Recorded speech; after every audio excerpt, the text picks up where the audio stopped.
Tá. Boa noite. Boa Estava noite. falando, mas estava... Tá me ouvindo bem, né? Tô ouvindo bem, sim. Ótimo. Pronto, tô ajeitando aqui. Então, gente, para finalizar tanto a nossa noite de palestras, quanto para finalizar o nosso simpósio, nós temos essa maravilhosa presença do nutricionista Diego Damasceno, que ele é formado pela Universidade Federal do Piauí. Ele fez pós-graduação em nutrição em obstetrícia e pediatria pelo IPGS, e ele é docente do curso de nutrição da Uninasal, inclusive estava dando aula até agora. Então, muito obrigada por ter aceito o convite, mesmo estando todo atarefado. A gente agradece muito a sua presença. E você vai falar sobre a alimentação da gestante e da criança vegetariana.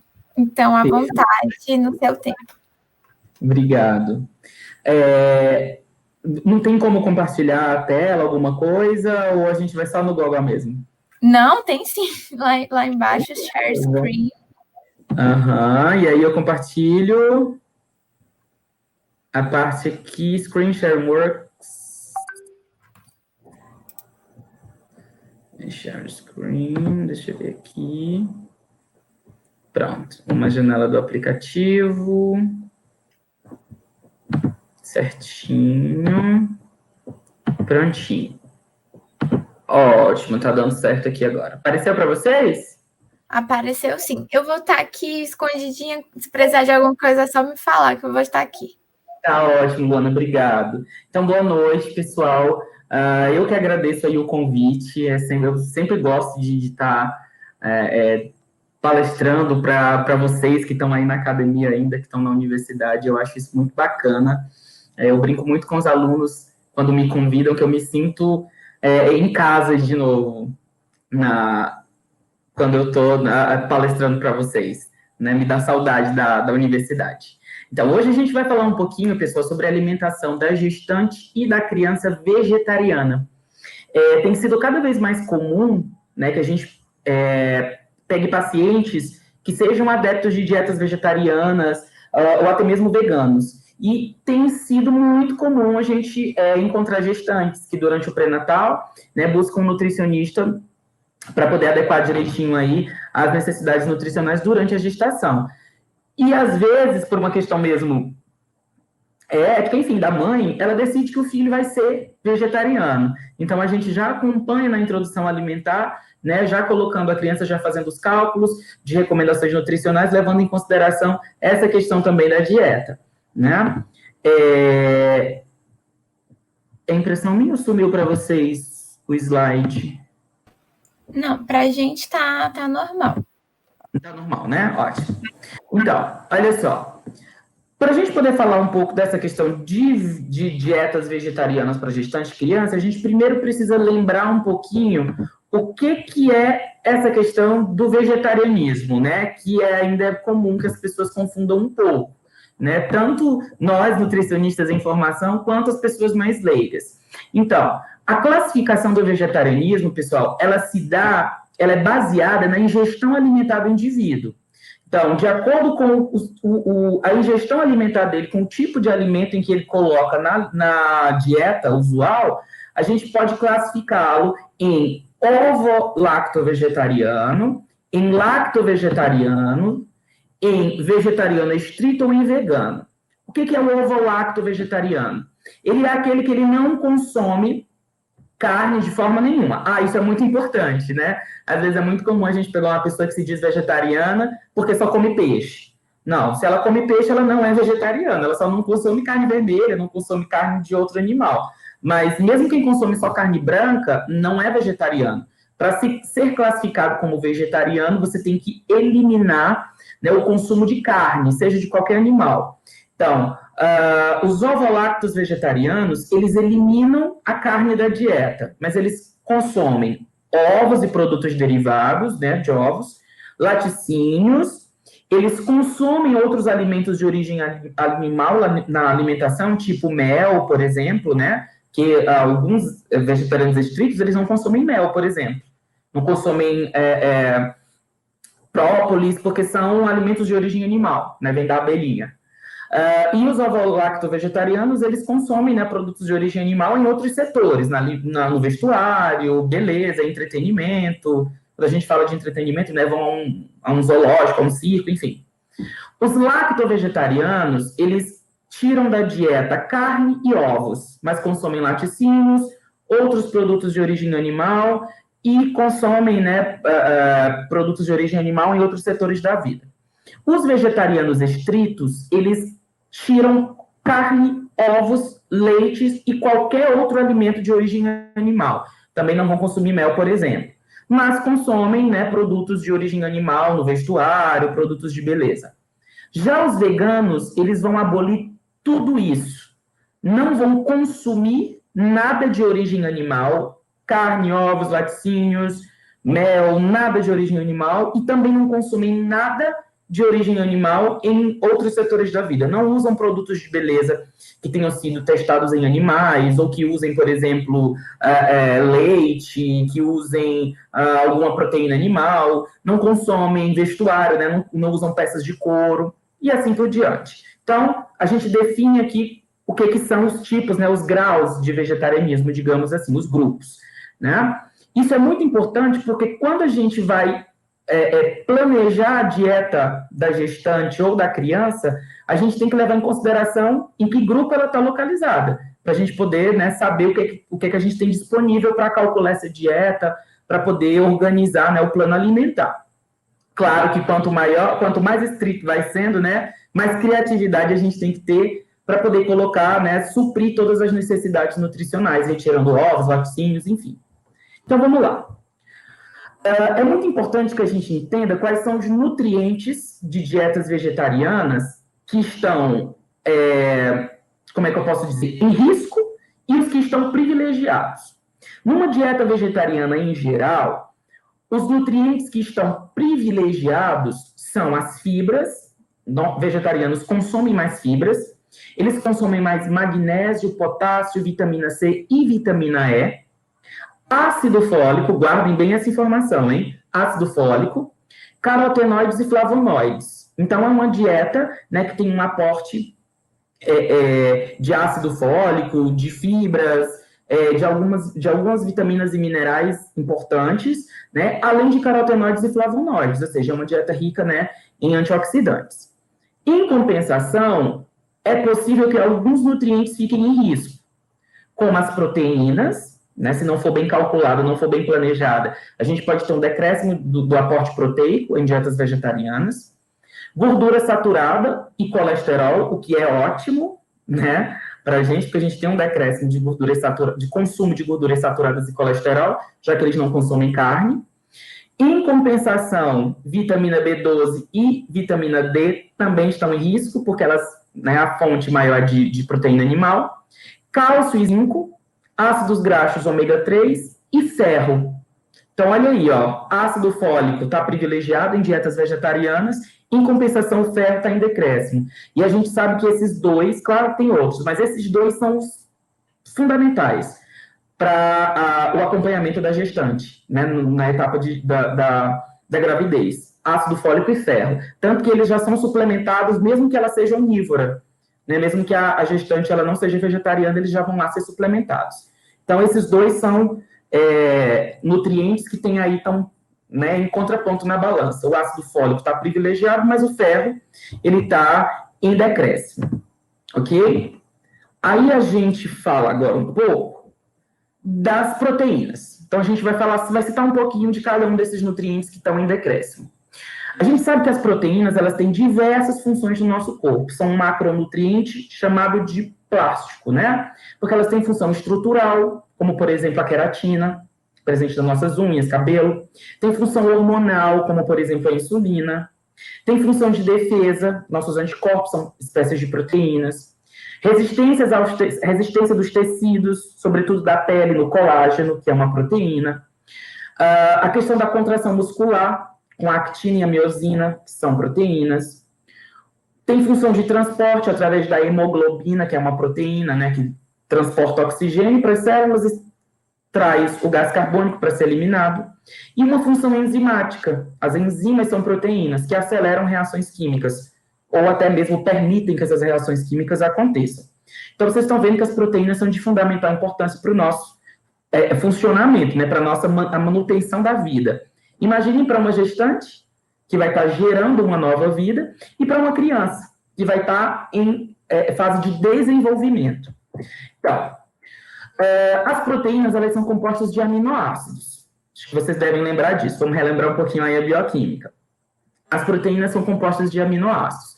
Os aminoácidos, eles são a menor unidade constituinte de uma proteína.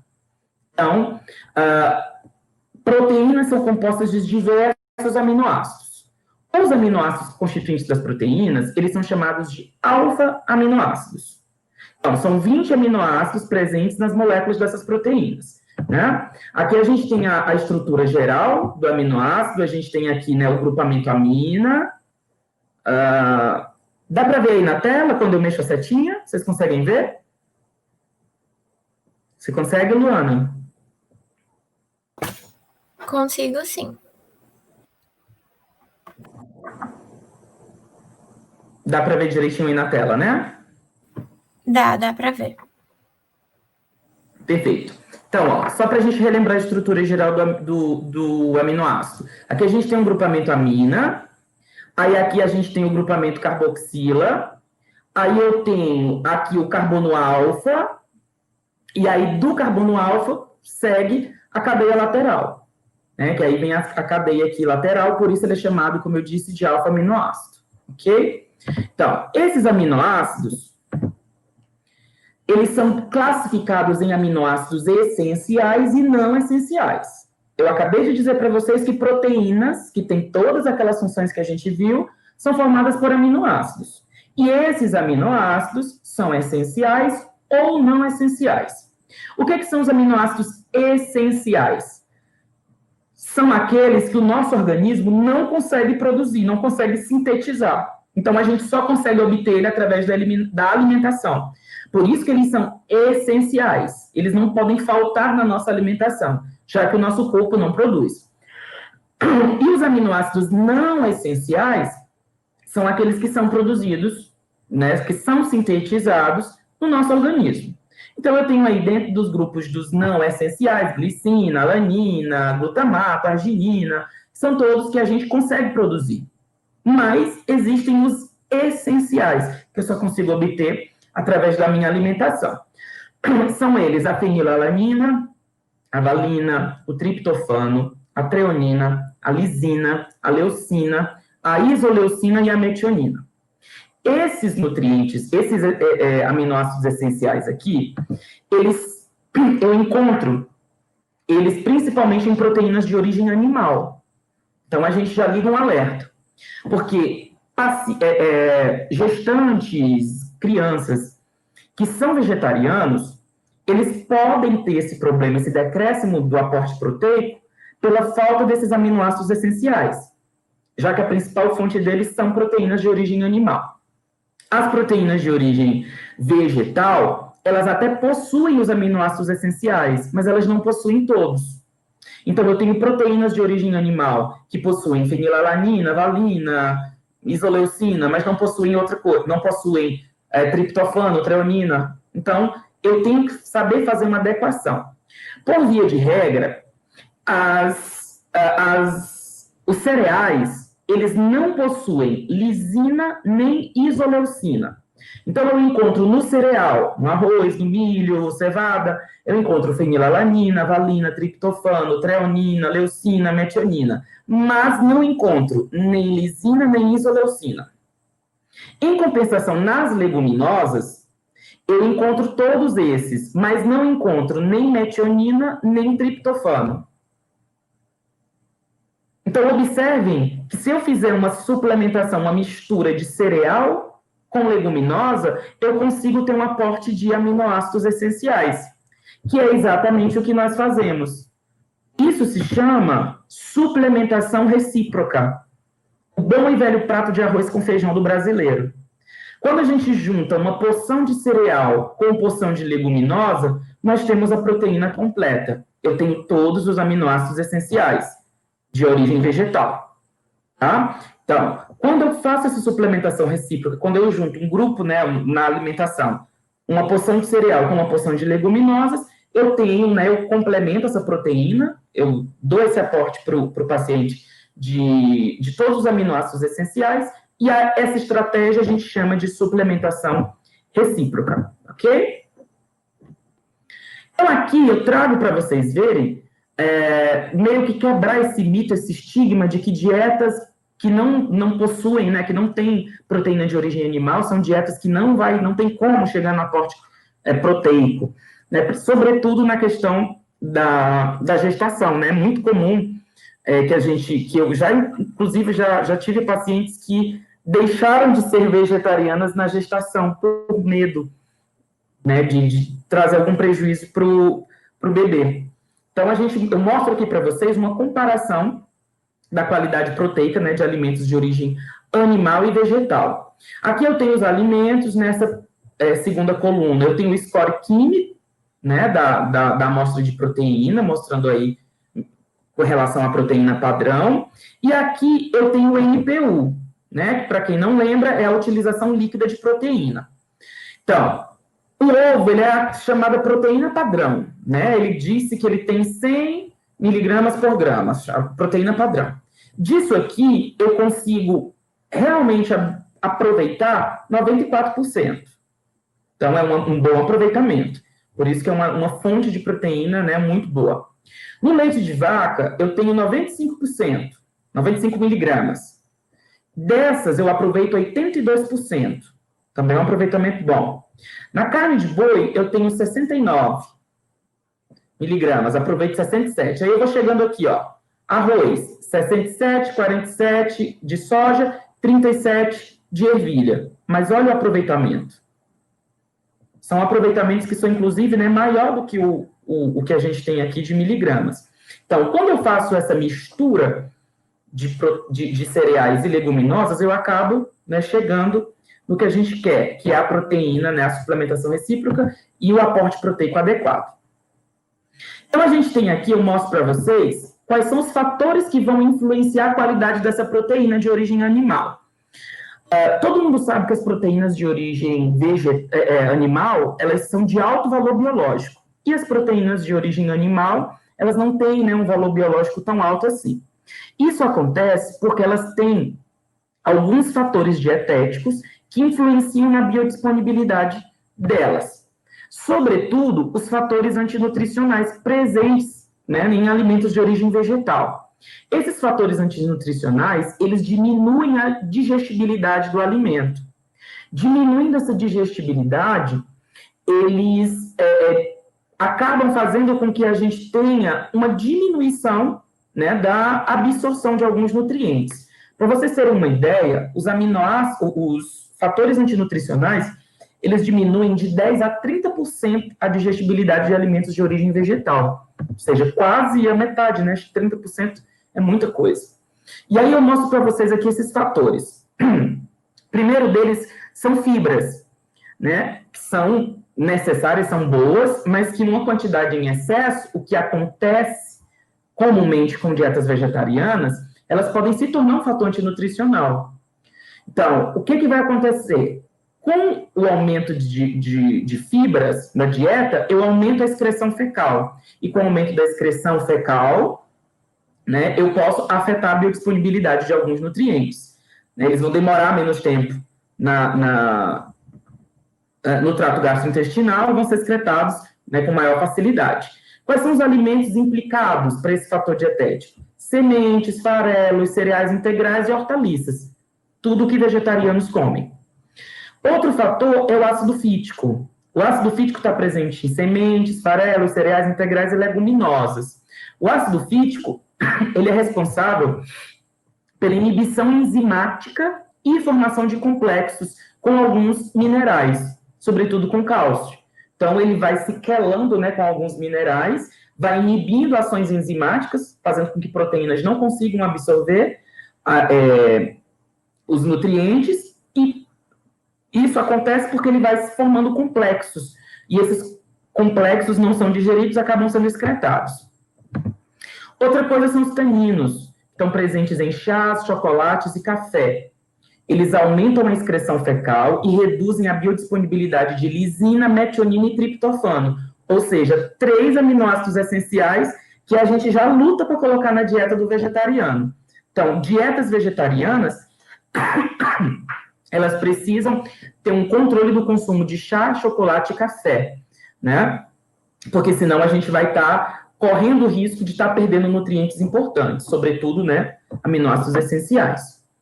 Outro fator dietético é o tratamento alcalino, né, que proteínas texturizadas de soja ou amendoim, eles passam.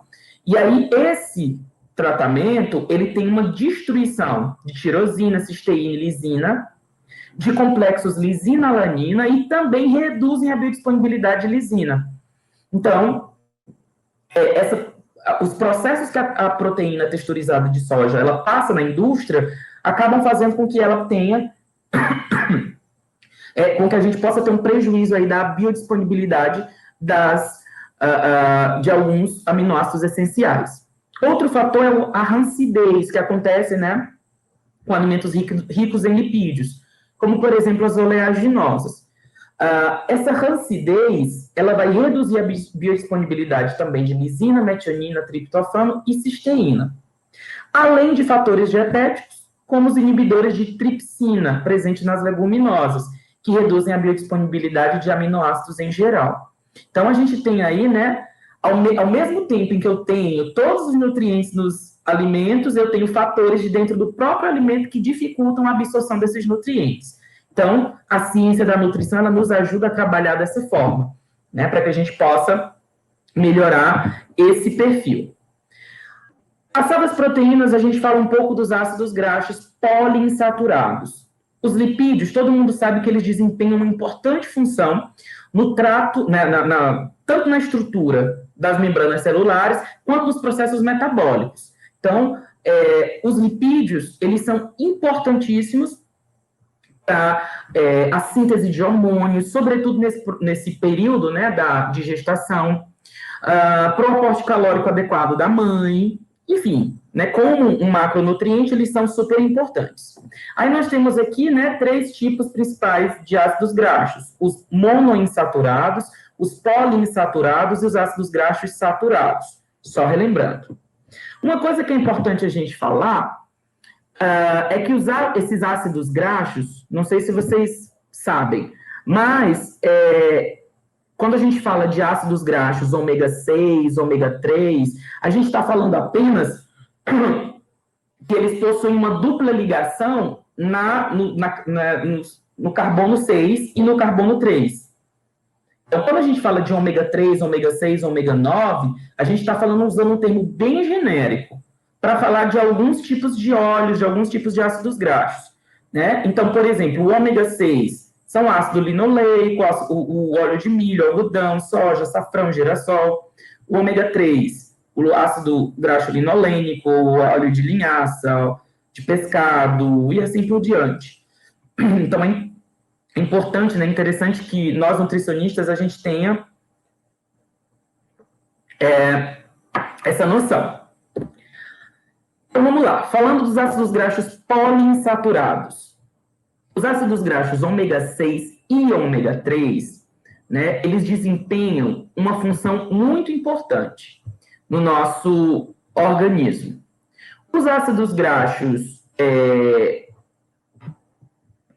o ácido linoleico, o que vai acontecer? Ele o que a gente chama de AL, né? O ácido linoleico e o alfa-linolênico, o ALA, eles mantêm a transmissão de impulsos nervosos e as funções cerebrais, tais como a divisão celular também, né? E eles transferem, né?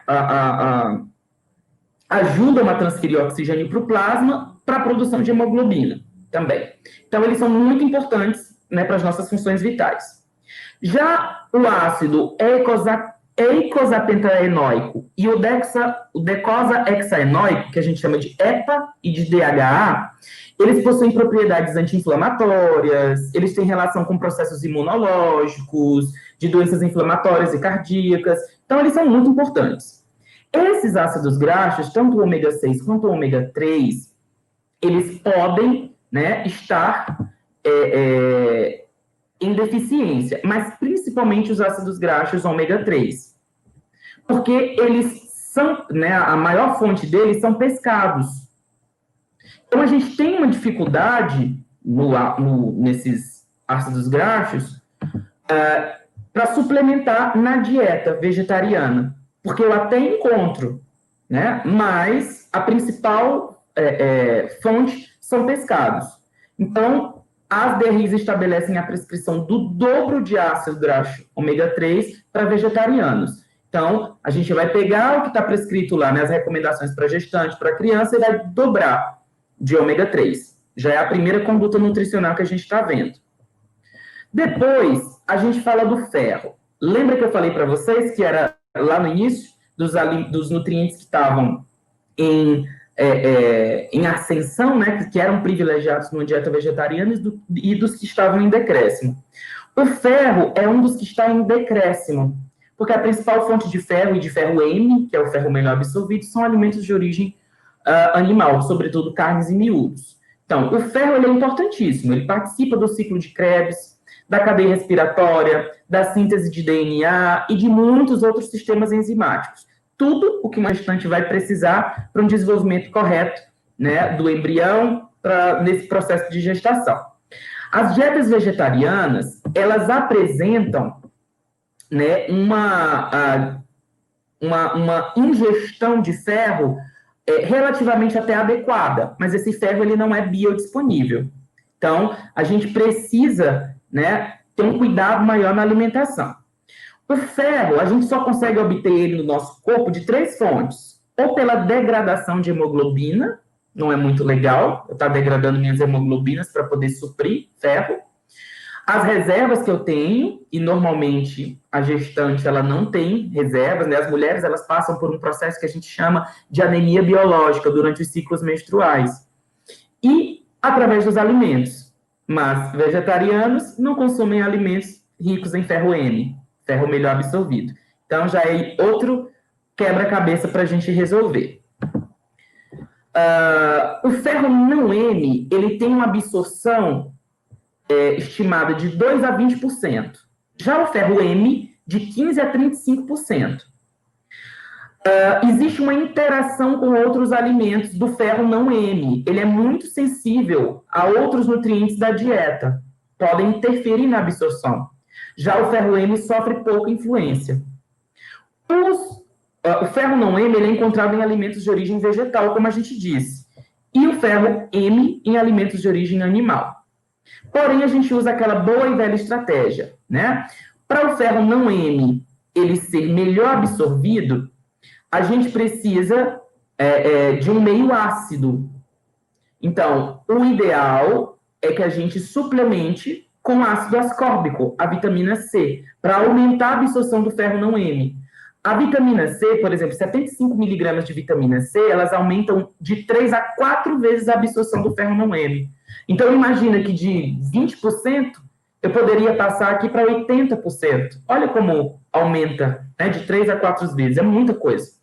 Então, por isso que a gente usa essa estratégia para suplementação também, para melhorar a absorção de ferro. Aqui eu mostro para vocês alguns inibidores alimentares e endógenos da absorção de ferro. Nos alimentos, a gente precisa se preocupar com oxalatos, com taninos, com fitatos, com as fibras, pelo excesso de celulose, porque, como a gente viu, em excesso elas podem, né, se tornar um fator antinutricional. O excesso de outros minerais, como cobalto, cobre, zinco, enfim, polifenóis e cálcio.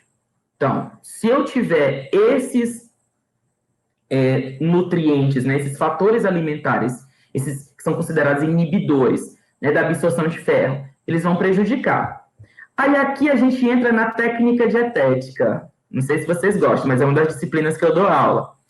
A gente pode melhorar isso aqui através da técnica dietética. Por exemplo, eu consigo melhorar, né, tirar o fitato do alimento através de moagem, de remolho, de germinação e de fermentação.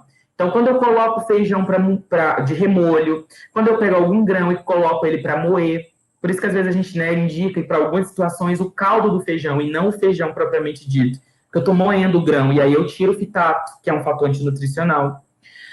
O oxalato, eu consigo perdê-lo através da cocção, então é só eu coccionar bem os alimentos. E os polifenóis, eles estão presentes no chá, no café, no chocolate, no vinho, que, como a gente já viu, são fatores antinutricionais e precisam ser evitados para pessoas vegetarianas, sobretudo gestantes e crianças. Então, a gente consegue, né, trabalhar isso aqui através da técnica dietética. Já os fatores endógenos, a gente tem aí reservas elevadas de ferro, porque se eu tenho muito ferro, o meu corpo ele entende que não preciso absorver mais tanto. Infecções, né, elas interferem na absorção de ferro, e a deficiência de ácido no estômago.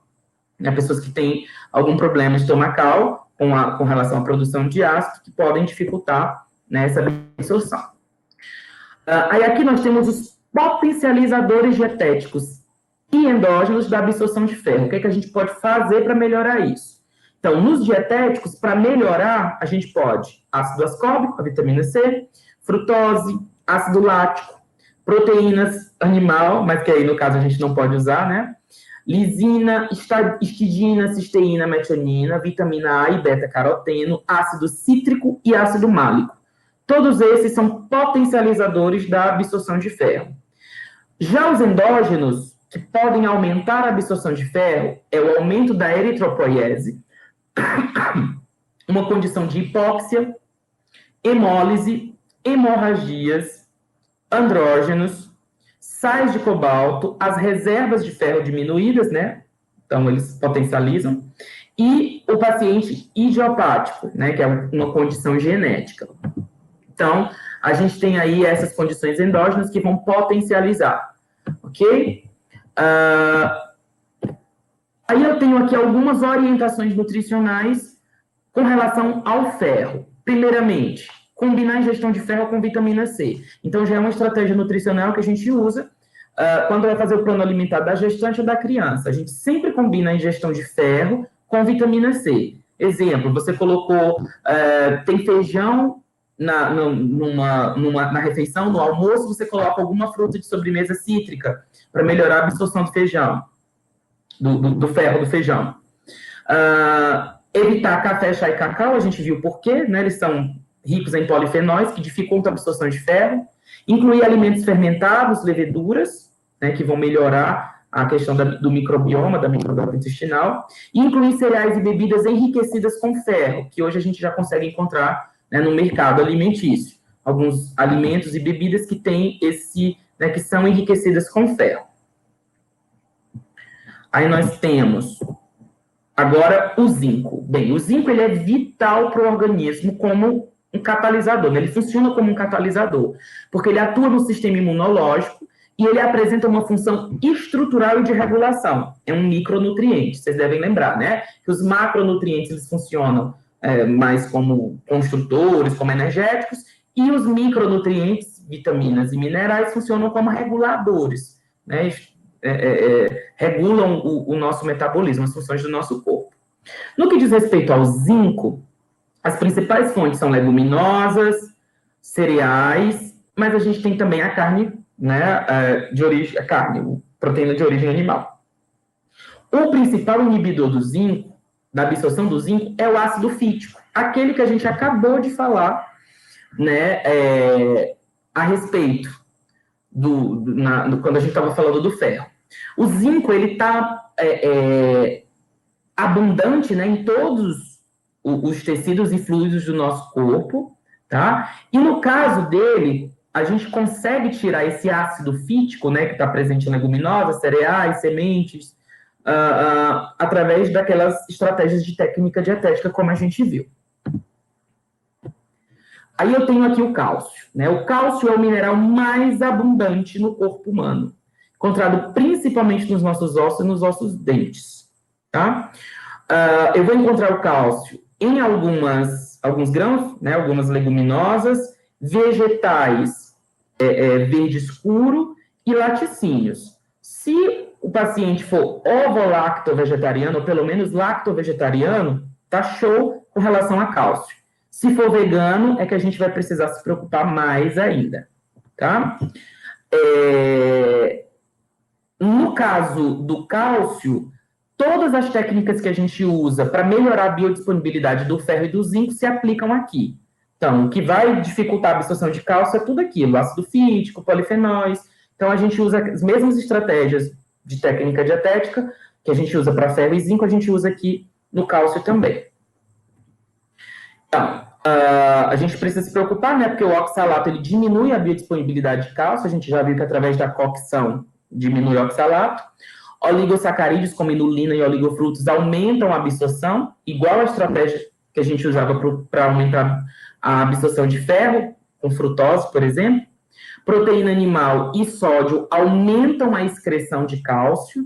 Então, uma dieta rica em sódio, ele compete, faz com que o cálcio, né, seja eliminado. E a gente consegue também um bom aporte de cálcio adequando a vitamina D. Eles funcionam ali, né, juntinhos. São cocó e trança. Aí a gente tem as orientações nutricionais no que se refere ao cálcio. Aumentar o consumo em média em 20%, tá? Eu coloquei isso aqui, mas para gestante não é isso não, tá? Consumo de hortaliças, verduras verdes escuras, incluir alimentos fortificados na dieta, que a gente tem também alimentos fortificados de cálcio, né? As bebidas à base de extrato vegetal, que as pessoas comumente chamam de leite vegetal, tipo leite de amêndoas, leite de soja, né, que são bebidas à base de extrato vegetal, elas normalmente são fortificadas com cálcio. Suplementar a vitamina D, precisa, e recomendar a exposição solar, pelo menos 2 vezes na semana, de 5 a 30 minutos, claramente antes das 10 ou após as 16, para melhorar a questão do cálcio e da vitamina D. Aí a gente chega na vitamina B12. A vitamina B12 ela é essencial para o desenvolvimento e maturação normal das células do sangue. Então, primordial na fase da gestação. A deficiência de vitamina B12 causa anemia, fraqueza, fadiga e doenças neurológicas. Alerta ligado, né, para a gestante. E a gente tem um problema sério. A vitamina B12, o principal disse, né, vocês podem ler em alguns lugares, que a única fonte de vitamina B12 são alimentos de origem animal. Tanto que vocês estão vendo aqui. Carne, pescado, laticínios e ovo. Então, pessoas veganas, elas não conseguem, né, suprir a necessidade de B12. Precisa obrigatoriamente ser suplementado. Claro que a gente leva em consideração reservas, mas normalmente precisa ser suplementado. Porque a vitamina B12, alguns estudos recentes até mostram que a gente tem alguns alimentos que possuem vitamina B12, mas a quantidade é ínfima, não chega nem perto do que a gente precisa, das recomendações, e ainda tem esses fatores antinutricionais que dificultam, né, a absorção. Então, a vitamina B12, ela é alerta ligado para qualquer paciente vegetariano, sobretudo os veganos. Aí eles precisam já entrar com suplementação direto. Se for gestante vegano ou criança vegana, aí é que precisa mesmo. Sempre monitorando taxa de vitamina B12 e fazendo a suplementação.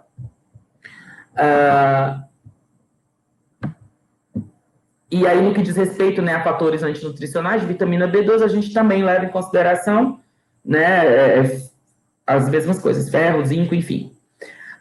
Outra coisa que é importante a gente falar também, a gente falou aí de doença neurológica, né, para a formação da criança, mas no adulto, né, no adulto vegano, no adulto vegetariano, a deficiência de vitamina B12 fica associada à demência, Alzheimer, esclerose múltipla, ou seja, alterações de humor, neuropatias em geral, até depressão. Então, a gente, nessas doenças neurológicas, envolvem muita coisa. Aí, quais são as orientações nutricionais para a vitamina B12? Ingerir alimentos fortificados em B12, cereais, leite de soja, né, como eu disse. Suplementar a vitamina B12 diariamente. E uma coisa muito importante, uma estratégia, se ela for suplementada em comprimido, indiquem que o comprimido seja mastigado para melhorar a absorção, tá? A indicação é essa, não é cápsula, nem comprimido, que a cápsulazinha, não, mas se for em comprimido, sugerir que seja mastigado. E aí, para finalizar, eu mostro para vocês a conduta nutricional. A gente tem que se preocupar com todos esses nutrientes, né, que podem estar em risco na dieta vegetariana, nas dietas vegetarianas. Então, eu tenho que, como eu disse lá no início, me preocupar primeiro em saber qual é o tipo, né, de alimentação, se é ovo-lacto, se é vegetariano estrito, se é vegano, para daí eu ter uma noção de como é que vai ser a minha estratégia. Só que eu só posso trabalhar depois que eu fizer algumas, né, me planejar bem. Então, no que diz respeito à avaliação nutricional, a gente usa, né, o recordatório de 24 horas e ou a frequência alimentar, são né, excelentes ferramentas para que a gente possa mensurar como é que está a alimentação dessa gestante ou dessa criança, tá? Indica-se que a gente faça um recordatório em 3 dias não consecutivos, né? O recordatório de 24 horas de 3 dias não consecutivos, para a gente poder ter uma ideia melhor. Aí a gente vai precisar avaliar o consumo de nutrientes em risco de deficiência, tanto pelo recordatório de 24 horas, a frequência alimentar, quanto, né, pelos exames bioquímicos. E aí, suplementação recíproca, já de cara, né, preocupar com a quantidade de cereais, de leguminosas, para que a gente consiga adequar o aporte proteico, pelo menos, e suplementação de vitaminas e minerais específicos, de acordo com o que a gente observou nos exames bioquímicos e nas ferramentas, no recordatório de 24 horas e na frequência alimentar. Então, vocês estão vendo que não existe nenhum segredo para a gente cuidar de uma gestante, né, fazer o acompanhamento de uma gestante ou de uma criança vegetariana. O que precisa é que a gente tenha, né, lance mão de estratégias para que a gente possa suprir esses nutrientes. E eu sempre digo para os meus alunos, para ser um bom nutricionista, vocês precisam conhecer alimentos, porque é o nosso instrumento de trabalho. Então, conheçam alimentos que vocês vão conseguir trabalhar bem enquanto profissionais em qualquer uma das áreas da nutrição. Tá, pessoal? Eu abro agora esse momento aí para vocês. Se vocês quiserem me perguntar alguma coisa, enfim, fiquem à vontade. Primeiramente, eu quero muito agradecer de novo por ter aceito o convite de fechar o nosso simpósio. Eu não tinha visto dúvidas, mas parabéns pela didática e por tornar tão fácil de compreender. Que bom. Estratégias de professor, né? A gente tem que deixar a coisa o mais aplicável possível. Então, Luana, eu queria te agradecer também, tá? Muito honrado em encerrar aí esse primeiro simpósio de vocês. Apareceu uma dúvida. Apareceu uma dúvida? Pode perguntar. A partir de que idade pode começar a introdução vegetariana? As crianças não têm dificuldade em tomar e suplementar as vitaminas? Tá, a introdução vegetariana, a criança já pode nascer vegetariana, né? Depois do leite materno, claro, a gente sempre indica leite materno, tá? Não tem essa de vegetariano, de vegano. Leite materno é leite materno, e a gente indica sempre, né, o aleitamento exclusivo, pelo menos até os 6 meses da criança. No 6º mês em diante, a gente já pode sim colocar, né, a criança já pode ser vegetariana. Aí, como eu disse, a gente só tem que ter cuidado com os cálculos, né, para o aporte nutricional dessa criança. No que diz respeito à suplementação de vitaminas, para crianças, o bebezinho, normalmente a gente já não suplementa tanto. Mas, se for suplementar, ele pode ser usado na papinha principal, nas papas de fruta, você pode suplementar na própria alimentação da criança. Aí essas estratégias só mesmo o nutricionista quem vai poder ajudar, né, melhor. Eu mesmo costumo em consultório passar até receita, né, eu já entrego as receitinhas de como é que faz melhor, papinha principal, essas coisas, né, e aí a gente acaba usando dentro das próprias receitas essa estratégia de suplementação. Eu acredito que essa palestra foi importante até mesmo para a gente que está cursando quanto, comentaram aqui, sou vegetariana e amei a aula, então é importante para todos os públicos. Sim, verdade. Né, a gente tem que quebrar esse estigma, a gente, enquanto nutricionista, de que dieta vegetariana ela não é uma dieta adequada, porque o nutricionista estuda exatamente para isso, né? Para deixar a dieta adequada. Né? O paciente, o indivíduo, ele tem todo o direito de, não quero consumir carne. E aí, nutricionista, tu que estudou, me ajuda. Como é que eu faço, né, para conseguir todos os nutrientes da minha dieta? E aí é o nosso papel. Por isso que eu disse que a gente tem que conhecer bem alimento, tem que saber nessas estratégias que usar, porque independente da área que você for trabalhar, se é com produção, se é clínica, se é esportiva, você vai precisar conhecer para poder atender bem o teu cliente.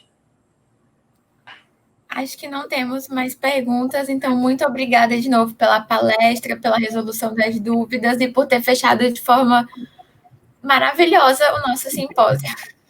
Obrigado, Luana. Eu que te agradeço. Fico muito honrado de encerrar esse primeiro simpósio de vocês. Quando vocês me convidaram, fiquei muito feliz, né? Até por trabalhar na área, por ser minha área de atuação, de especialização. E eu tenho visto dentro da academia cada vez mais o pessoal se interessando por essa área de nutrição materno-infantil, que é muito interessante também, tá? Então, parabéns pela iniciativa de vocês e estamos aí para o que precisarem. Obrigada, gente. Boa noite. Muito obrigada por terem assistido o simpósio. Fiquem atentos no e-mail de vocês e no Instagram para a disponibilização dos certificados. E muito obrigada. E a gente encerra agora o nosso simpósio. Tchau, tchau. Boa noite, pessoal. Boa noite.